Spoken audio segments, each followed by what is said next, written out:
aware that I myself am a New York Jets fan, so I may have a little biased opinions in this video. However, I'm going to try to make this video as unbiased as possible. And now that it's out there, let's get straight into the video. The main topic we're going to be talking about in the video is discussing after 3 games the Panthers have played if the New York Jets were wrong in letting go of Sam Darnold, or were they right? Now, I'm just going to answer the question right off the beginning of the video and then explain why I believe that. I don't think the New York Jets made the wrong decision by letting go of Sam Darnold, but that does not mean I think that Sam Darnold is going to be a bad quarterback in the NFL, and it doesn't mean I don't think he's going to have success with the Carolina Panthers. I think the New York Jets are in a really, or were in a really bad situation, mainly due to the previous GM before Joe Douglas, their current GM, Mike McCagnon, hiring Adam Gase as head coach of the New York Jets. Now, obviously, I think anybody who has any slight interest in the NFL can tell you that Adam Gase is probably the worst head coach the New York Jets have ever had, and maybe one of the worst NFL coaches in history. Now, Sam Darnold was unfortunately coached by Adam Gase in his second season and his third season, which really, kind of swayed people's opinions very quickly of what kind of quarterback Sam Darnold was. And the New York Jets were in that unfortunate situation of they finally moved on from Adam Gase, which they should have done after year one. Rather, they decided to keep him for another season, which was the 2020 season, and they ended up going 2-14. So anyway, it happened. The New York Jets are moved on from him. They hired Robert Saleh, who I think is a phenomenal coach, and they're rebuilding. I think a lot of Jet fans are starting to become impatient with the rebuilding process. And after Sam Darnold goes out, starts the season with the Carolina Panthers, now 3-0 after they beat the Texans 24-9. And Sam Darnold looked pretty good. He struggled when Christian McCaffrey went out, and in the second half, the entire Carolina team decided to play much better. And I know they didn't decide that. They just started playing better.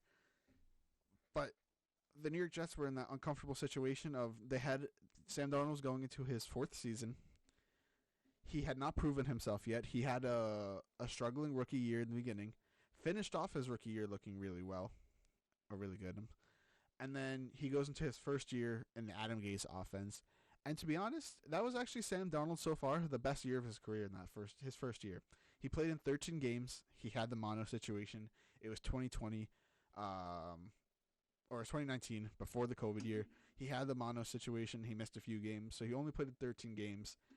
He finished the season off with 62% completion percentage, 3,024 yards, 19 touchdowns, and 13 interceptions. His best season by far. And we're looking at a year where the New York Jets still struggled in general, but Sam Darnold looked like he had a significant improvement from his rookie year to his second year.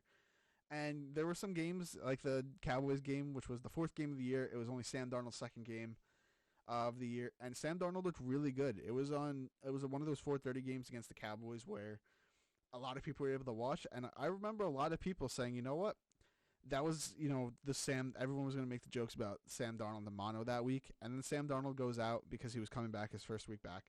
And he looked really, really good against that Dallas Cowboys team, which at the time everyone thought was going to be a really good team. So he proved himself. He had some struggle still. It's his second year. That's okay. Then we're going into his 3rd year. His second year with Adam Gase. Every quarterback that Adam Gase has had, apart from Peyton Manning, has really struggled because he has this offense that everyone says is so analytically and precise, and he pretty much just has this crazy offense that from an analytical aspect apparently looks amazing, but that's just not the way football really works, apparently. Again, I've never seen it. I don't know what his offense really looks like. I mean, I've seen it on the field. It looks absolutely terrible, but apparently, when you look at it analytically, it's supposed to be a great offense. That's how he got so many opportunities in the NFL. So Sam Darnold's going into his 3rd season. Adam Gase is still there after no Jet fan wanted him. You could see the problems that were happening in the offseason with Adam Gase and Jamal Adams. And there was just so many signs where it was like, oh no, 2020 is going to be rough. But every Jet fan still has hope. We have a quarterback going to his third year. Everyone says the third year is supposed to be a great year for the quarterback.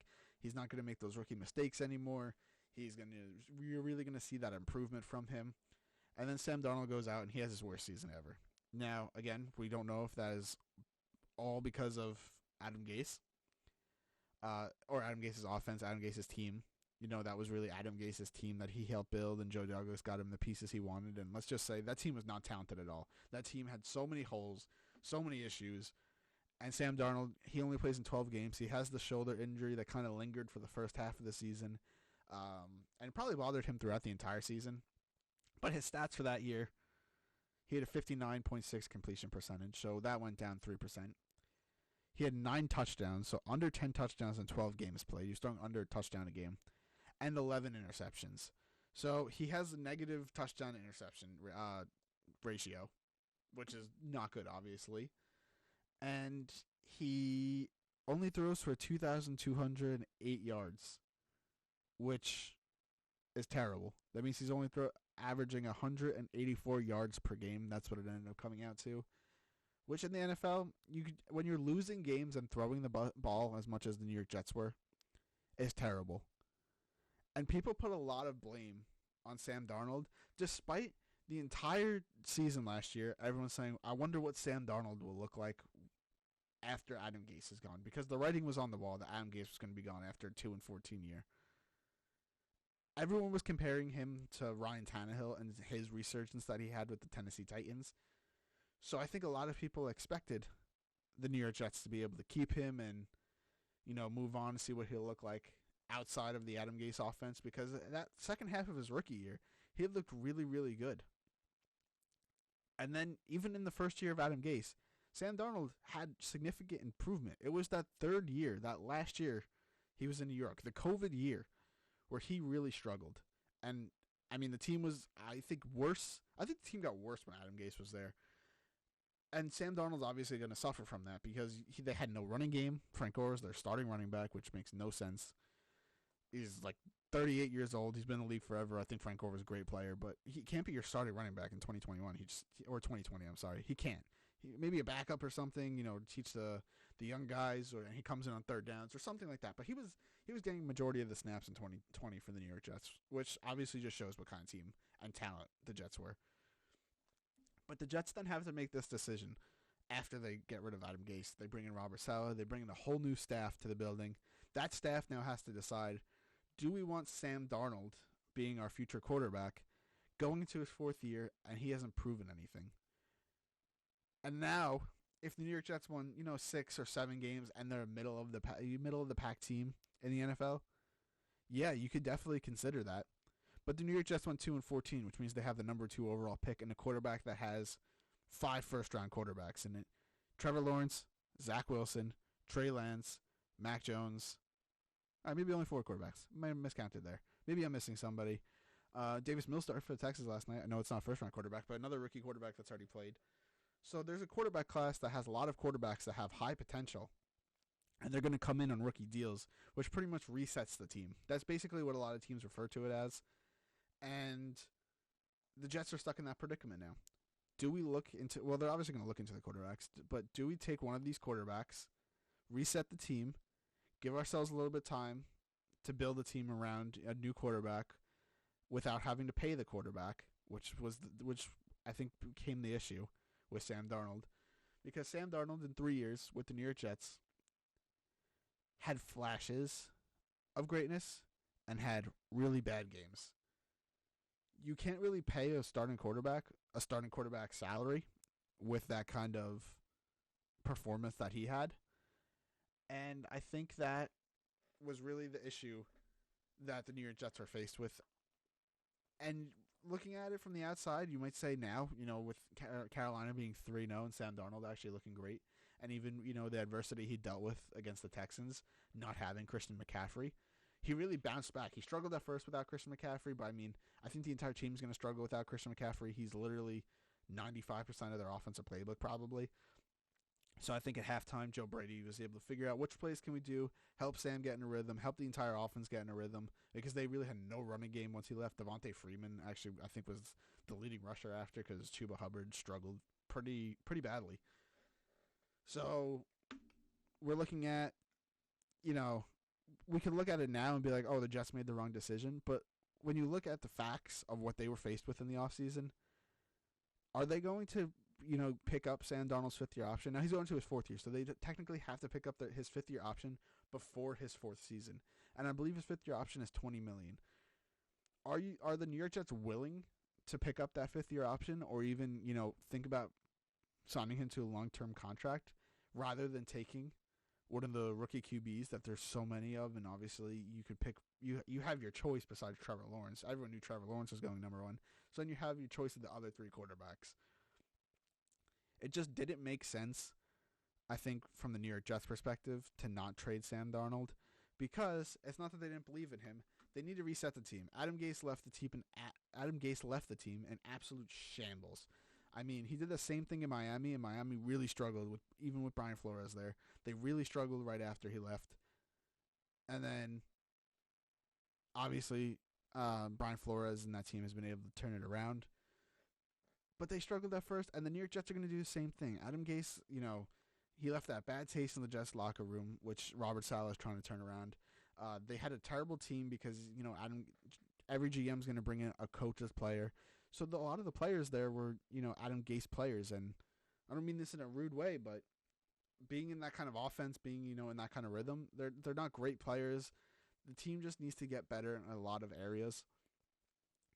And that doesn't set Sam Darnold up for success. He's 3-0 and he looks great in Carolina. If he's on the New York Jets, do you think they haven't played their third game. Do you think they're 2-0? Do you think they beat Carolina with Teddy Bridgewater? And do you think they beat New England with Mac Jones? Now, Zach Wilson did have a poor performance against New England, but he's a rookie quarterback. It happens all the time. We're not talking about Zach Wilson in this video anyway. We're talking about the Jets and Sam Darnold. And I think from both sides, it just makes too much sense. Sam Darnold really needed to have a good year this year. He needed to prove himself, prove to everybody in the NFL, prove to GMs, and prove to the team that he's playing on that he's worth signing to a long-term contract. And the only way he could have done that is by leaving the New York Jets. So I think from the Jets' perspective, they get to reset their team.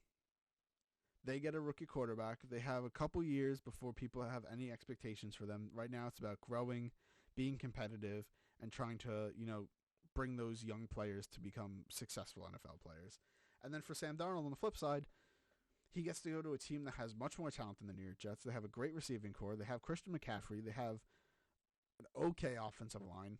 And they have a great defense. A team that's actually set up to have some sort of success this year. And it seems like a dream scenario now looking back at it for both teams. Obviously, the Jets aren't going to look great, and everyone's going to always say, oh, look at what happened when Sam Darnold left the Jets. But that's okay, because the Jets are an organization. Sam Darnold's a player. He does not deserve the hate that he was getting the last 2 years. He does not deserve the slander that his name was getting. And you could see that he's sick of it, and he's tired of it.